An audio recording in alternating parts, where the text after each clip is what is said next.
Hello students, in this lecture we are going to study about force on a current carrying conductor placed in magnetic field.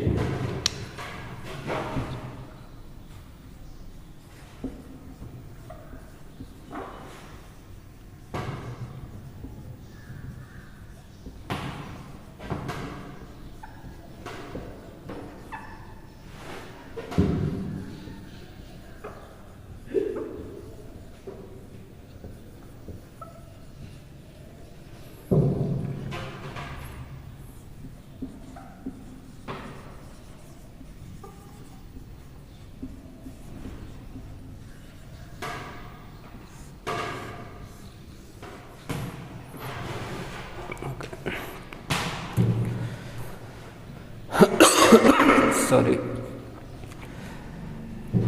तो कभी भी अगर हम एक current carrying wire को magnetic field में रखते हैं तो हम ये देखते हैं कि जो मैग्नेट होता है वो करंट पे फोर्स अप्लाई करता है और जिसकी वजह से जो वायर है वो मूव कर सकती है। तो हम इसको डिफाइन कर सकते हैं, when A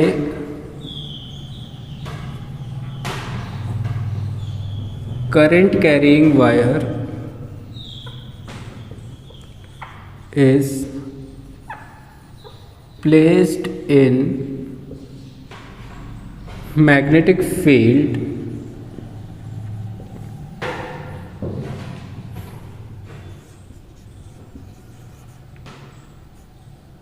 a mechanical force is exerted on the wire which make it move। तो कोई भी करंट कैरिंग वायर जो होगी जिसको हम मैग्नेटिक फील्ड में प्लेस करेंगे उस पर फोर्स अप्लाई होता है जिसकी वजह से वो मूव करता है। अब इसके प्रैक्टिकल एग्जांपल देखिए, जैसे इलेक्ट्रिक फ़ैन।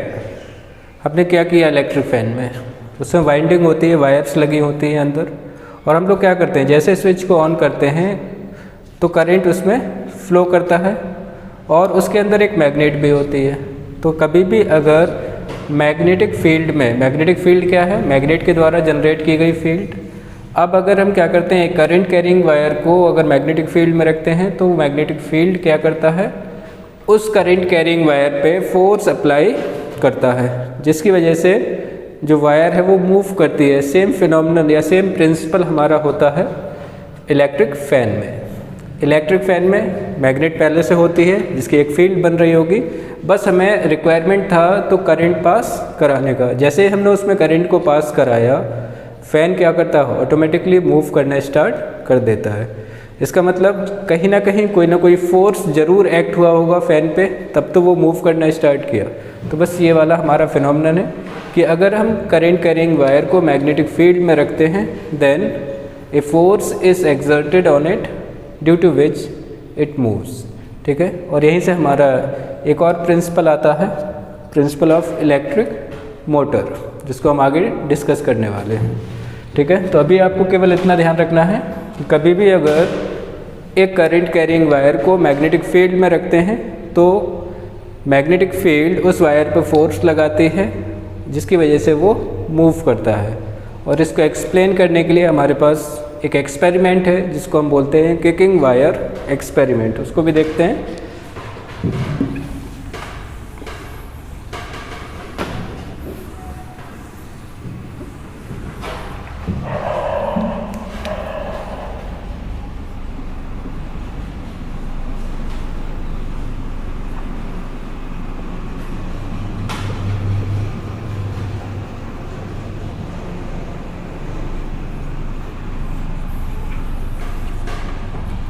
इसके लिए हम लोग कुछ इस टाइप से समझ सकते हैं।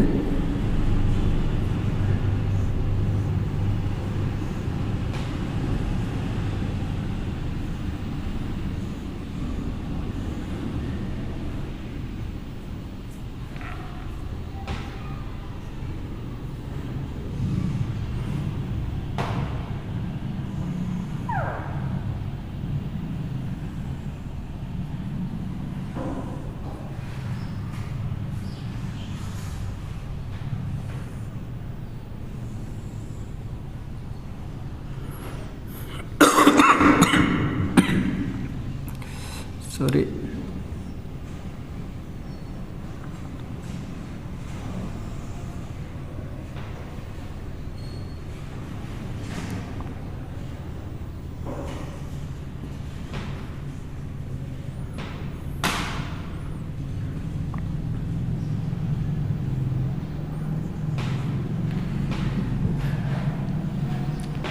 ये हमारा एक यू शेप्ड मैग्नेट है और इसमें हमने क्या किया, एक वायर लिया और उसको एक रिजिड सपोर्ट से हैंग कर दिया।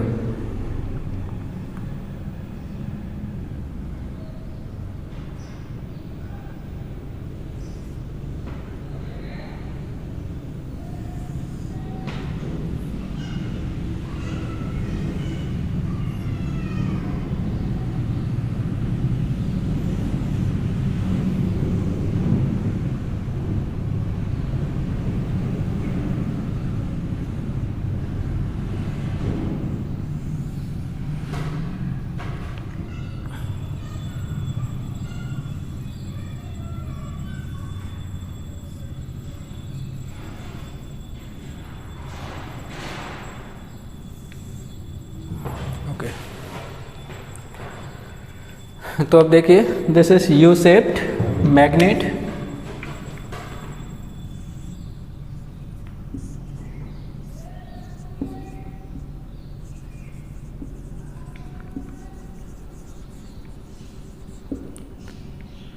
ये हमारा मरकरी मेटल है।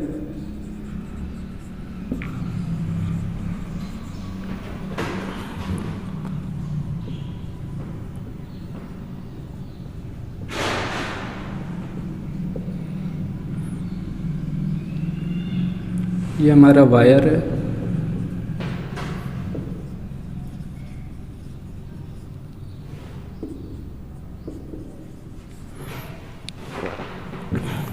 अब इसमें जो आपको समझना है वो ये देखिए, ये जो वायर है वो इस मरकरी जो हमारे पास मेटल है, इट इज़ ए लिक्विड, ये इसमें बस डिप किया हुआ है, टच हो रहा है, ठीक है।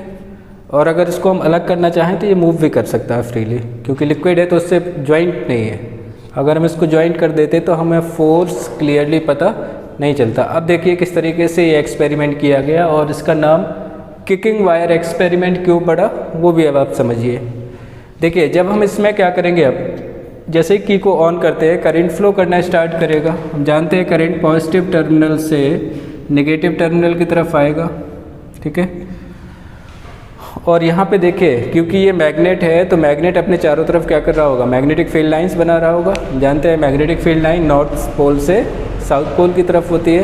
तो यहाँ पे पहले से मैग्नेटिक फील्ड लाइन जनरेटेड थी।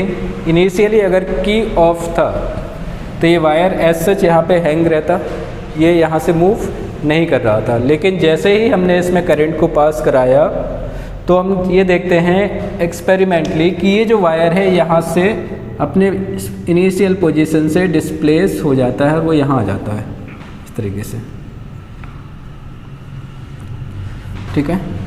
तो ये क्या शो कर रहा है, ये चीज़ हमें शो कर रही है कि जैसे ही हमने क्या किया, वायर में करंट को पास कराया, वायर क्या कर गई, अपनी जगह से डिस्प्लेस हो गई, जो शो करता है कि एक करंट कैरिंग वायर को जब हम मैग्नेटिक फील्ड में रखते हैं तो इस पर फोर्स एक्सर्ट होता है और उस फोर्स की वजह से वायर जो है अपनी जगह से डिस्प्लेस हो गया, मूव कर गया। और जैसे ही ये मूव करेगा तो हमारा जो सर्किट कंप्लीट हो रहा था वो सर्किट इनकम्प्लीट हो जाएगा। और जैसे ही सर्किट इनकम्प्लीट हुआ, करंट फ्लो होना बंद हो गया, और करंट फ्लो होना बंद हुआ तो इस पर फोर्स लगना भी बंद हो जाएगा, क्योंकि फोर्स तभी तक लगता है जब तक इसमें करंट एक्सर्ट या करंट फ्लो हो रहा हो। तो ये जो वायर यहाँ आ गया, अब ये वापस क्या करता है, यहाँ से अपने इसी पोजीशन पे वापस आ जाएगा। और जैसे ही ये इससे टच होगा फिर से हमारा सर्किट कंप्लीट हो गया। और सर्किट कंप्लीट हुआ, करंट फ्लो होना स्टार्ट हुआ, और जैसे करंट फ्लो होगा फिर से इससे फोर्स लगेगा और ये फिर से मूव कर जाएगा। तो ये कंटिन्यूसली जब तक हम इसमें करंट पास ऐसे कराते रहेंगे तो ये क्या करेगा, यहाँ से डिस्प्लेस होगा, फिर वापस अपनी जगह पे आएगा, फिर डिस्प्लेस होगा, ठीक है। तो यहाँ पे हम ये शो कर सकते हैं, wire displaced due to force. इसीलिए इस एक्सपेरिमेंट का नाम पड़ा किकिंग वायर एक्सपेरिमेंट, क्योंकि जो ये शो करता है कि एक करंट कैरिंग वायर को जब हम मैग्नेटिक फील्ड में रखते हैं तो उस पर फोर्स एक्सर्ट होता है, जिसकी वजह से वायर मूव करता है। अब बात आती है कि अगर फोर्स लग रहा है तो किस तरीके से फोर्स लग रहा होगा, किस डायरेक्शन में लग रहा होगा, तो डायरेक्शन कौन सी होगी वो हम फाइंड करेंगे अपने नेक्स्ट लेक्चर में। हम आपको बताएंगे एक रूल जिसकी हेल्प से हम लोग डायरेक्शन ऑफ फोर्स कैलकुलेट करते हैं। फिर भी कुछ चीज़ें आपको समझना है कि जो फोर्स होता है, force is perpendicular to the magnetic field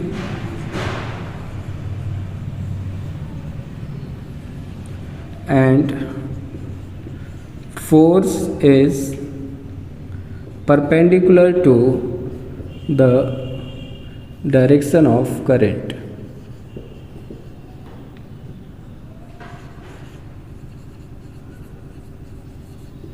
ठीक है, तो फोर्स जो है मैग्नेटिक फील्ड के परपेंडिकुलर होगा और force will be perpendicular to the direction of current. ठीक है, और एक और चीज़,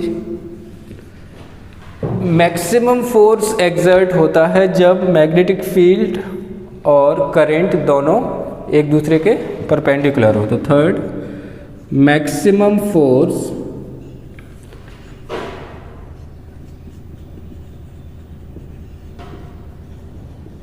is exerted when magnetic field and current are perpendicular to each other। ठीक है, डायरेक्शन फाइंड करने का तरीका हम लोग नेक्स्ट लेक्चर में पढ़ने वाले हैं। तो अभी केवल आपको तीन चीज़ें ध्यान रखनी है। फोर्स जो होगा वो परपेंडिकुलर होगा मैग्नेटिक फील्ड के, फोर्स जो एक्सर्ट होता है वो परपेंडिकुलर होगा डायरेक्शन ऑफ करंट के, और अगर ये दोनों चीज़ें परपेंडिकुलर हैं तो उस कंडीशन में मैक्सिमम करंट एक्सर्ट होगा। तो this is kicking wire experiment and force due to magnetic field on a current carrying wire. Thank you.